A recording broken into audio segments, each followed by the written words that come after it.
I woke to the delicate strum of a harp, sharp and clear, slicing through the quiet of my 7 a.m. bedroom.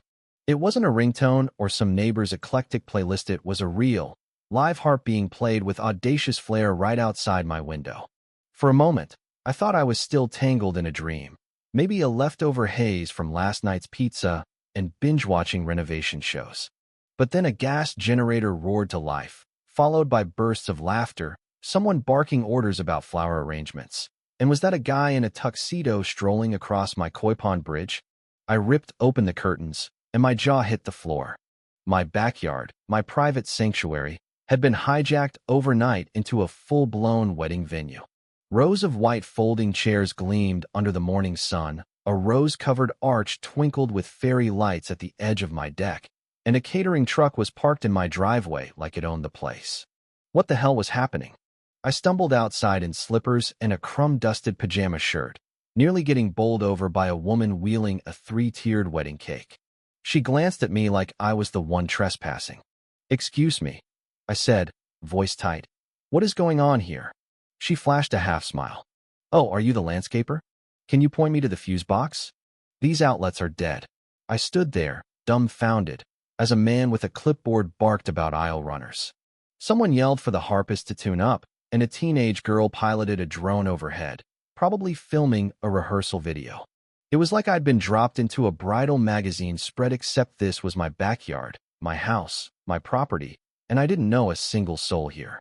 I pushed through the chaos, dodging floral arrangements and bewildered guests, until I spotted a banner taped to my garage.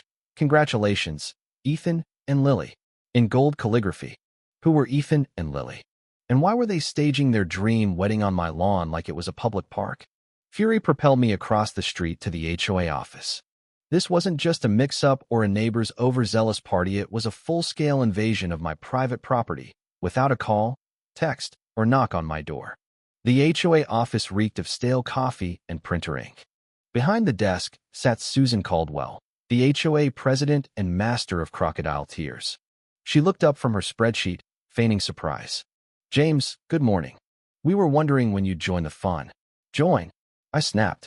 "You mean the wedding taking over my backyard without my permission?"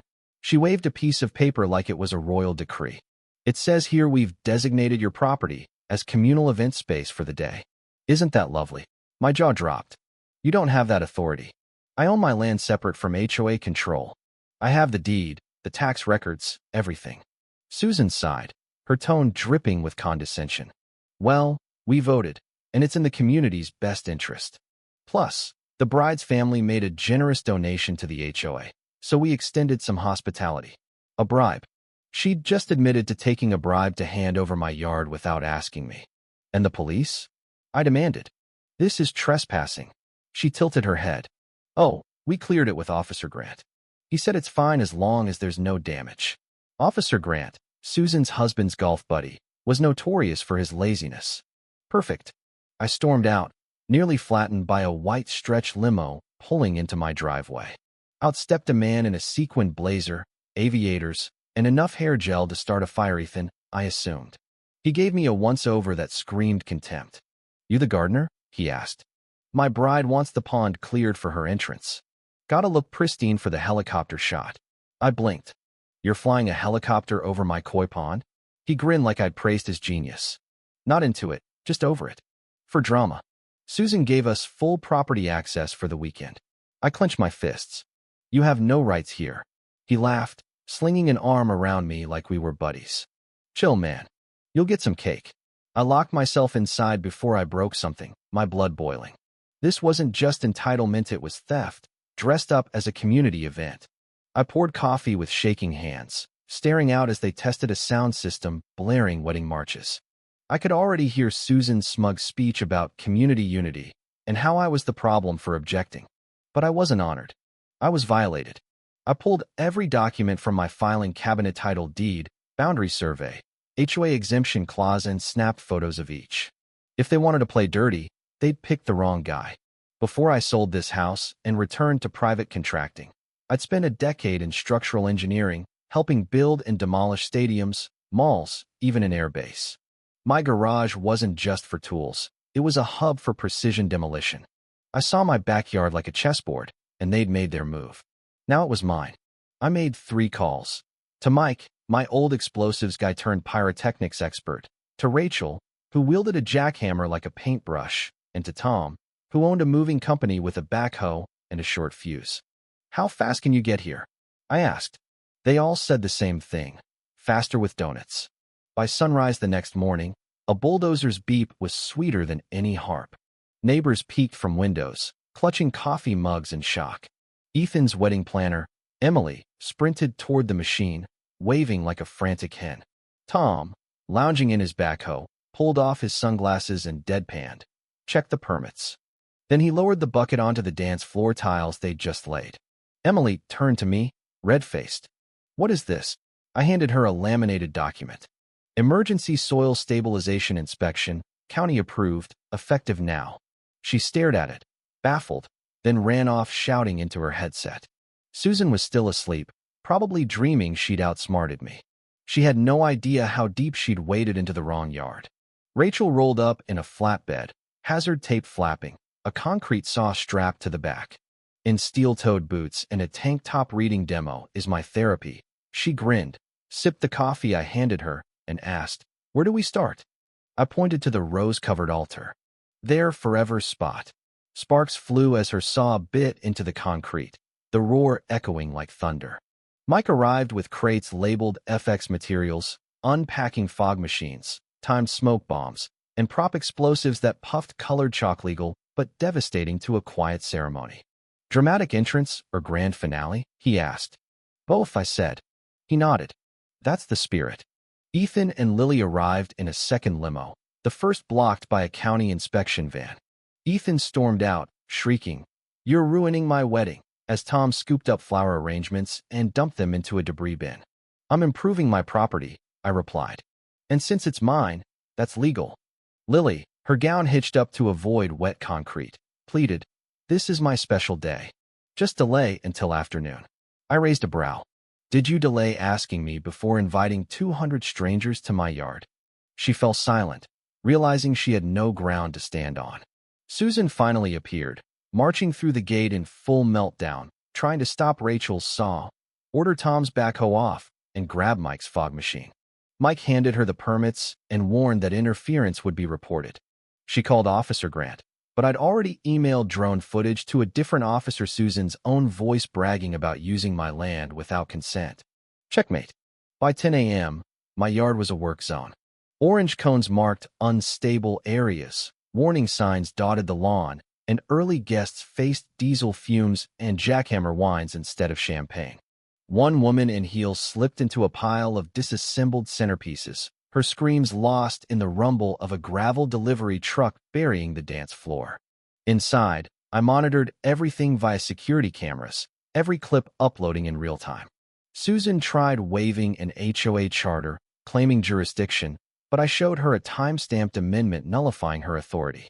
She tried to snatch my tablet. I pulled it back. "Susan, don't add assault to your problems." She hissed and stormed off. Ethan attempted a live stream, but jackhammers drowned his vows, and Tom waved from his backhoe with a sign. "Congrats, Ethan and Lily. Now leave." Online comments tore them apart, calling them entitled freeloaders. Emily suggested moving to a park. I handed her a card for a friend's goat-themed petting zoo. "Very clean goats," I said. She looked horrified. By noon, the altar was gone, chairs replaced by soil markers, the lawn a war zone of dirt and flags. Mike triggered a final chalk bomb, blue dust coating the last guests as they coughed and fled. I shut my door, coffee in hand, message delivered. Invade my land, face consequences. 2 days later, my yard bore scars, torn grass, uneven soil, concrete, dust lingering. But each mark was a badge of victory. Susan slid a letter under my door, claiming I'd violated HOA rules by destroying communal space. I laughed and sent it to my lawyer with my evidence. Permits, videos, news clips, my deed. He replied, "Let her dig her own grave." Susan called an emergency HOA meeting, painting me as the villain, but residents were done with her. Stories poured out. Fines for a child's flamingo decoration, penalties for vegetable gardens. Her empire cracked. Then a knock. Not Susan, but Lily and her father, Greg. In jeans and a hoodie, Lily looked younger, lighter. Greg apologized, admitting they'd paid Susan thousands, misled by her official emails. Lily was leaving Ethan, his obsession with live stream stats clearer than his love for her. They offered a check for damages, not a bribe, but amends. I accepted. Greg, a litigation attorney, offered a courtroom favor. I grinned at the irony. The fallout was swift. 2 HOA board members resigned, a county audit launched, and Susan's Unity brunch flopped, boycotted by residents wielding protest signs. A podcast contacted Rachel for the story, cementing it as HOA legend. The county sent a revised property map, confirming my land as private, free from HOA claims. Susan's threats stopped. Her office nameplate vanished. A new board apologized, offered to restore my yard, and thanked me for standing firm. Lily and Greg sent a new wedding invite, small, beachside, no HOA nonsense. Lily's note thanked me for opening her eyes. I sent a miniature jackhammer replica. Congrats on demolishing the past. My yard healed new grass, a fortified koi pond, a subtle motion sensor fence. The county invited me to a hearing, my case sparking an HOA overhaul. I spoke calmly, facts in hand, asking for safeguards, not revenge. Neighbors celebrated. Some feared chaos without an HOA, but I stayed out of it. My fight was done. At a barbecue with Mike, Rachel, and Tom, we laughed about Susan's potential return. Invite her to my demolition escape room, I joked. But the real victory wasn't the rubble or the viral clip. It was the peace, the autonomy my land reclaimed. The HOA had tried to erase my boundaries, but they learned the hard way.